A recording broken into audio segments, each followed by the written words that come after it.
ভারতের স্বাধীনতা সংগ্রাম ইতিহাসের প্রবাবলি সব থেকে উজ্জ্বল নক্ষত্রদের একজন হলেন সুভাষ চন্দ্র বোস। এমনিতেই আমাদের বাংলা তখন ছিল সংগ্রামীদের পীঠস্থান, আর সেই সংগ্রামীদের সব থেকে অগ্রণী মুখ বলা যায় নেতাজি সুভাষ চন্দ্র বোসকে। নেতাজির সব থেকে বড় গুণ হলো তিনি সংগ্রামের জন্য কোনো পার্টি বা কোনো দলের উপর নির্ভরশীল ছিলেন না। 1938 সালে কংগ্রেস অধিবেশনে তিনি কংগ্রেসের প্রেসিডেন্ট নির্বাচিত হয়েছিলেন, কিন্তু তারপরেও তিনি কংগ্রেস ত্যাগ করেন চিন্তাধারার অমিল হওয়ার কারণে এবং 1939 সালে গঠন করেন ফরওয়ার্ড ব্লক।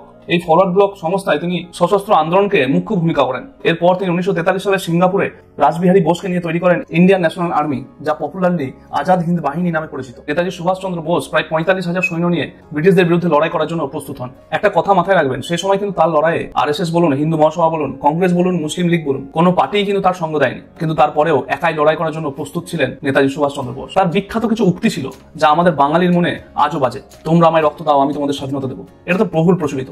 এছাড়াও আর একটা উক্তি যা সশস্ত্র সংগ্রামকে আরো শক্ত করেছিল, তা হলো স্বাধীনতা কিন্তু পাওয়া যায় না, স্বাধীনতা ছিনিয়ে নিতে হয়।